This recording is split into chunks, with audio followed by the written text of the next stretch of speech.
There are stories online that spread so fast, so aggressively, that people stop asking whether they are true. They just accept them because the story feels too exciting to ignore. And right now, one of the biggest stories exploding across military forums, aviation communities, and geopolitical channels is this unbelievable claim that Rolls-Royce secretly built a Mach 7 engine so advanced that the United States panicked and tried to stop it before it could destroy America's monopoly on military aviation. The story sounds almost cinematic. According to the rumor, British engineers discovered a revolutionary engine capable of pushing aircraft to 7 times the speed of sound. Faster than anything NATO currently operates, faster than the legendary SR-71 Blackbird, faster than most missile interception systems can realistically react to. And then comes the dramatic twist. The United States, supposedly terrified that this technology would break its decades-long grip over global fighter jet dominance, allegedly pressured allies to shut the project down. But instead of backing away, Canada stepped in. The story claims Canada secretly funded the engine because it needed a hypersonic interceptor for Arctic defense. Together, Britain and Canada supposedly created the future of military aviation, while America watched helplessly from the sidelines. Now think about how powerful that story sounds. An aging empire trying to stop innovation, allies rebelling against Washington, a hidden engine capable of making the F-35 obsolete overnight. It feels like the perfect geopolitical thriller. That's why millions of people instantly believed it. But here's the problem. Almost none of it is true, and the real story, is actually much more shocking. Because behind the myth is a real technology so advanced that aerospace engineers genuinely believed it could change humanity forever. A technology that solved one of the biggest physics problems in aviation history. A technology that could have rewritten the future of space travel itself, but instead of ending in victory, the entire dream collapsed in silence. Not because of sabotage, not because of war, not because America banned it, but because the company ran out of money. And once you understand what really happened, you'll realize something terrifying about modern innovation. Sometimes the greatest breakthroughs in human history don't die in explosions, they die quietly inside financial reports. Before we get to that collapse, you first need to understand why this Mach 7 story became so believable in the first place. Because there actually was a revolutionary engine technology being developed in Britain. And it really was capable of doing things that many experts thought were impossible. For decades, one problem has haunted aerospace engineers more than any other. Heat. Not missiles, not fuel, not aerodynamics. Heat. Most people think speed is simply about building stronger engines. But once an aircraft starts approaching hypersonic velocity, physics itself becomes the enemy. At Mach 1, aircraft break the sound barrier. At Mach 2, temperatures start becoming dangerous. At Mach 3, aircraft skin begins heating so aggressively that conventional materials fail. That's why the SR-71 Blackbird had to be built from titanium. Its body literally expanded from heat during flight. Engineers had to design parts of the aircraft to leak fuel on the ground because once airborne, the heat would stretch and seal the structure together. Now imagine going even faster. Mach 5, Mach 6, Mach 7. At those speeds, the air itself becomes deadly. The air entering the engine compresses so violently that temperatures explode to more than 1,000 degrees Celsius. In some conditions, temperatures can become hotter than volcanic lava, and that creates a nightmare. Jet engines rely on delicate internal systems, compressors, turbine blades, fuel systems, rotating parts engineered with microscopic precision, but hypersonic temperatures can literally melt those components from the inside out. Think about trying to run a computer inside a furnace. That's essentially what engineers were facing. For more than half a century, this became the wall nobody could truly overcome. Aerospace experts even gave it a name, the thermal thicket, a barrier that prevented sustained hypersonic flight. Countries spent billions trying to solve it. America, Russia, China, Britain. Everyone wanted the breakthrough because whoever mastered hypersonic propulsion wouldn't just control aviation. They could dominate military strategy, missile defense, reconnaissance, and maybe even access to space itself. And then something extraordinary happened. A small British company almost nobody had heard of may have actually solved the problem. Not Rolls-Royce, not Boeing, not Lockheed Martin. A tiny company called Reaction Engines. That's where the real story begins. Back in 1989, a group of engineers led by Alan Bond started working on an idea that sounded almost insane. Instead of building an engine capable of surviving extreme heat, What if they could remove the heat entirely before it damaged the engine? That single idea changed everything. Their invention became known as the pre-cooler. And this device was unlike anything the aerospace industry had ever seen. The concept sounds simple when explained casually. Extremely hot air enters the engine during hypersonic flight. The pre-cooler rapidly chills that air before it reaches sensitive engine components. But the scale of what they achieved was almost unbelievable. The system could reportedly cool air from over 1,000 degrees Celsius down to manageable temperatures in less than 1/20th of a second. Think about that for a moment. That's not gradual cooling, that's near instant thermal collapse. The engineering required for this was almost absurdly complex. Thousands of microscopic tubes thinner than human hair carried supercooled helium through the system while scorching air blasted across them at extreme speed. If it worked, it would solve the exact problem that had blocked hypersonic aviation for generations, and suddenly the dream of sustained Mach 5 flight no longer looked impossible. But here's where the internet myth completely twists the truth. This technology was never originally designed for a fighter jet. It was designed for something even bigger, a space plane. Reaction Engines wasn't trying to build the next F-35. They were trying to build something called Skylon, a reusable spacecraft capable of taking off from a runway like a normal airplane, reaching hypersonic velocity inside Earth's atmosphere, and then transitioning into rocket mode to fly into orbit. No launch towers, no disposable rocket stages, no traditional space launch systems, just one aircraft flying directly into space. If successful, it could have changed the economics of space travel forever. And suddenly you can understand why governments, defense companies, and aerospace giants started paying attention. Because this wasn't just another military engine, this was potentially the future of aerospace itself. But the deeper this technology advanced, the more myths started forming around it. Online rumors exploded. People began exaggerating the engine's capabilities. Mach 5 became Mach 7. Partnerships became secret military alliances. Research contracts became hidden geopolitical wars. And eventually the internet transformed a complicated engineering project into a viral fantasy about America trying to crush British innovation. But the truth behind those partnerships is even more interesting than the conspiracy theories.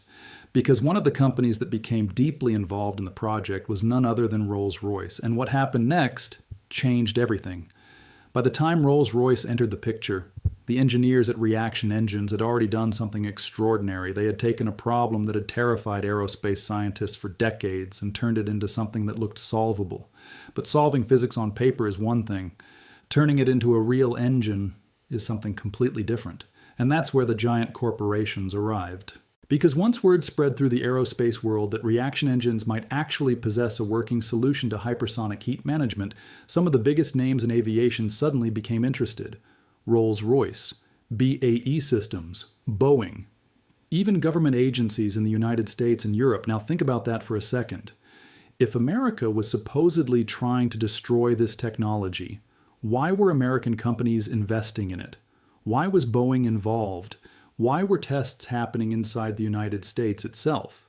The answer is simple, because the conspiracy story completely falls apart once you examine the real timeline.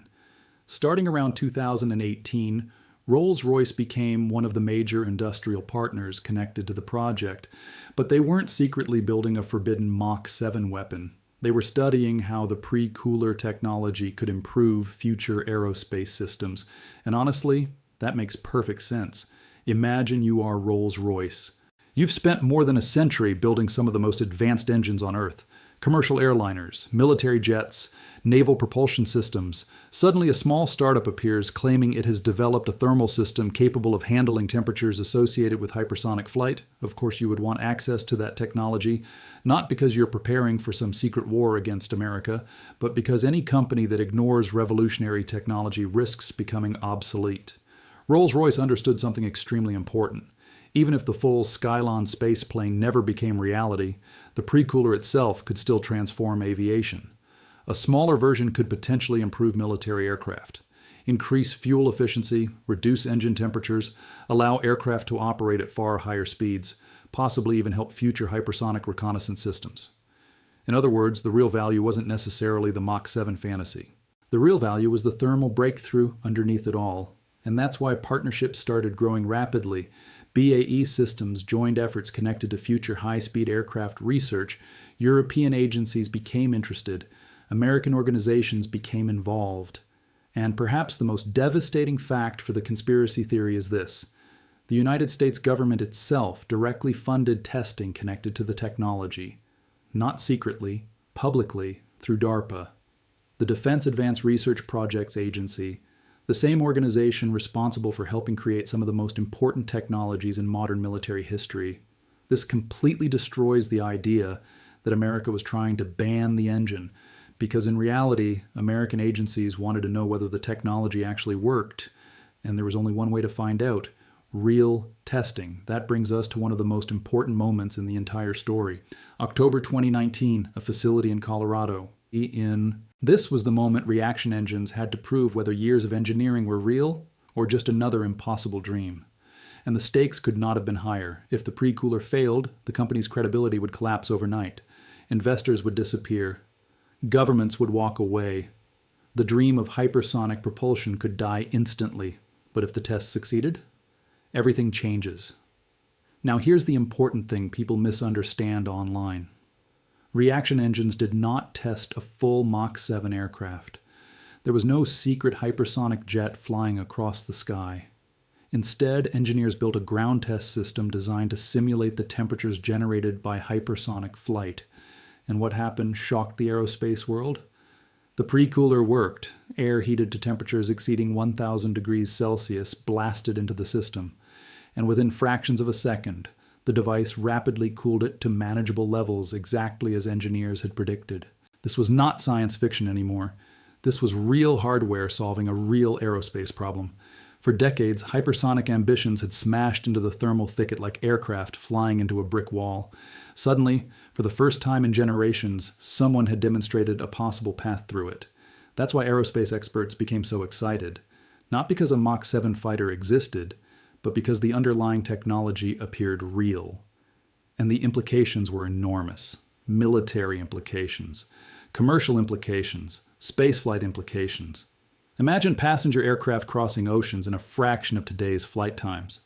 Imagine reusable space planes reducing launch costs dramatically. Imagine reconnaissance aircraft capable of moving at speeds nearly impossible to intercept. That's why this story exploded online, because underneath the exaggeration, there truly was something revolutionary happening, but the internet never likes complexity. Complex stories don't go viral, simple emotional stories do. And so the real engineering achievement became buried underneath sensational headlines. Suddenly people online were claiming the engine made the F-35 obsolete, that Canada secretly funded hypersonic fighters, that NATO allies were fighting each other behind closed doors, that America wanted to suppress British technology to protect its defense industry. And honestly, you can see why people believed it. Because the world already feels unstable. People already distrust governments. They already assume major powers secretly sabotage each other. So when a story appears involving advanced military technology, secret aerospace breakthroughs, and geopolitical rivalry, millions instantly accept it emotionally before checking whether the evidence exists. But when you actually examine the facts, the entire Canadian angle almost completely disappears. There are no major public records showing Canada secretly funding a Mach 7 engine program.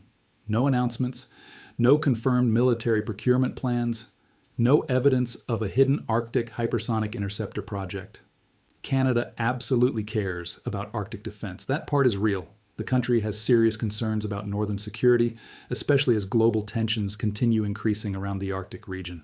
But Canada's real defense priorities involve things like radar modernization, NORAD upgrades, drones, and the F-35 program, not secret hypersonic fighters. So where did the rumor even come from? Most likely from internet fragmentation. Pieces of unrelated information became stitched together into one dramatic narrative. Canada has invested in some hypersonic research areas. There are Canadian aerospace companies exploring advanced propulsion concepts. Reaction Engines was a British hypersonic technology company. People combined separate facts into a single emotionally satisfying story. And once social media amplifies something dramatic enough, the myth starts becoming truth to millions of viewers. But the biggest lie of all was still waiting, because the internet claimed the Pentagon feared this technology, that America tried to stop it, that Washington wanted the project destroyed. Yet the actual reality was almost the complete opposite. The United States wasn't attacking the project. America was collaborating with it. The tests happened in Colorado. DARPA supported research. Boeing invested money. Western aerospace companies were cooperating because everyone understood the same thing.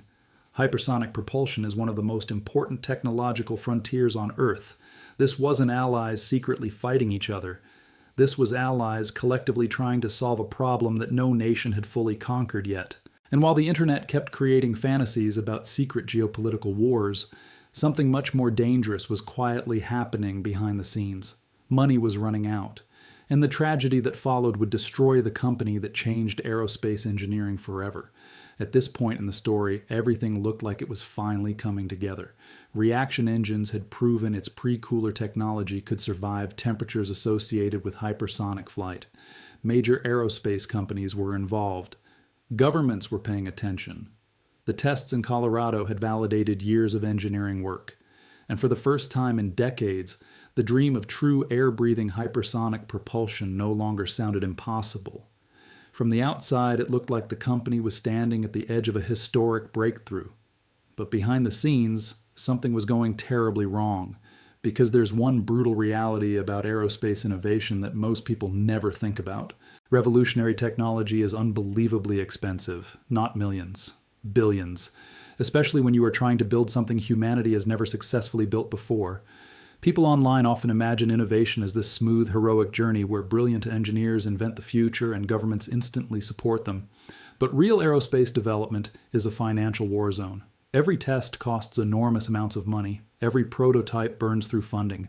Every delay scares investors. And even if your technology works, you still have to survive long enough to turn it into a viable product.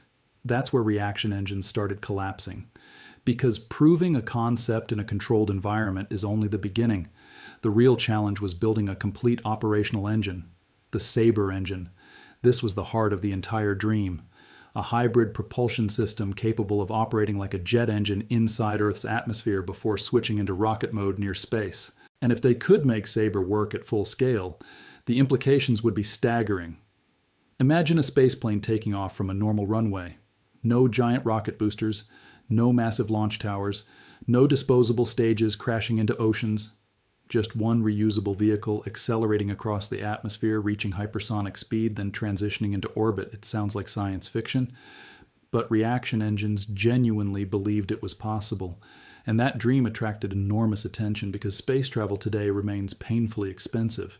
Traditional rockets are incredibly inefficient. Huge amounts of hardware are destroyed during launches. Costs remain astronomical. Only governments and giant corporations can realistically afford regular access to orbit. But if Skylon had worked, everything changes. Satellite launches become dramatically cheaper. Military payloads could reach orbit faster. Scientific missions become more accessible. Maybe one day even commercial passenger spaceflight becomes routine. That's why the Sabre engine mattered so much. This wasn't just another military project. It was potentially a bridge between aviation and spaceflight itself. And for a while, it looked like reaction engines might actually pull it off. But then reality started closing in because proving thermal management was only one piece of the puzzle. The company still needed massive funding to continue development. They needed larger facilities, more testing, more engineering, more manufacturing capability, more prototypes, and every single step demanded money, huge amounts of it. Now here's something many people don't understand about advanced technology industries. Investors love success stories, but they hate uncertainty, and hypersonic aerospace development is uncertainty on steroids. Timelines constantly shift. Engineering problems appear unexpectedly. Governments change priorities. Defense budgets move around. Economic conditions fluctuate. One delay can trigger another delay. One failed funding round can destabilize an entire project. And slowly, that pressure started crushing reaction engines. Despite all the excitement surrounding the technology, the company struggled to secure the next wave of investment needed to continue large-scale development. That's the part conspiracy theorists never want to talk about. Because the truth is far less dramatic than secret sabotage. Nobody needed to destroy the company. Physics was already hard enough. Economics finished the job. And while the internet kept spreading fantasies about hidden Pentagon plots, the actual crisis was happening inside meeting rooms, investor calls, and financial negotiations. Reaction engines reportedly needed around £20 million just to keep moving forward. For normal people, that sounds like an unimaginable amount of money, but in aerospace terms, it's almost nothing. Modern fighter programs consume tens of billions. Rocket development burns through fortunes. Even experimental engines can require staggering financial resources. And yet, despite the company's technological breakthrough, the funding never fully arrived. Think about how tragic that is. A company may have solved one of the hardest engineering problems in modern aerospace history, a problem that had blocked hypersonic propulsion for generations. And still, it wasn't enough. Because innovation alone doesn't guarantee survival. And eventually the pressure became impossible to escape. Then came the moment almost nobody online talks about. October 2024. Reaction engines entered administration. In simple terms, the company collapsed financially. Bankruptcy. Just like that. After 35 years of work, decades of engineering, years of testing, global headlines, international partnerships, revolutionary technology. And it all came crashing down, not with explosions, but paperwork. That's the real ending of the Mach 7 story. Not triumph, not secret military domination, not allied rebellion against America. A financial collapse, hundreds of employees suddenly facing uncertainty. Engineers losing projects they had dedicated their lives to. Dreams freezing in place. Around 173 employees reportedly lost their jobs. The Skylon dream effectively stopped. And suddenly the internet fantasy looked absurd compared to the painful reality. There was no global conspiracy destroying the project. The company simply could not secure enough capital to continue development. That's the brutal truth about frontier technology. The closer you move toward changing the future, the more expensive every step becomes. And sometimes even world-changing ideas fail before reaching the finish line. But here's where the story becomes even more important. Because although reaction engines collapsed as a company, the technology itself did not disappear. The patents still exist. The research still exists. The pre-cooler breakthrough still matters. And now the big question haunting the aerospace world is this: who gets it next? Because once a revolutionary technology enters financial collapse, larger corporations begin circling immediately. Rolls-Royce, Boeing, defense contractors, government agencies. Everyone understands the same thing. If the pre-cooler technology truly scales successfully in the future, it could become one of the most valuable aerospace innovations of the century. And that means the story might not actually be over. In fact, the collapse of reaction engines may only be the beginning of a much bigger global race. Because while the West struggles with funding problems and industrial bureaucracy, China and Russia continue aggressively pursuing hypersonic systems of their own. And suddenly the stakes become geopolitical again. Not because America tried to ban the engine, but because whoever masters hypersonic propulsion first could reshape military power for decades.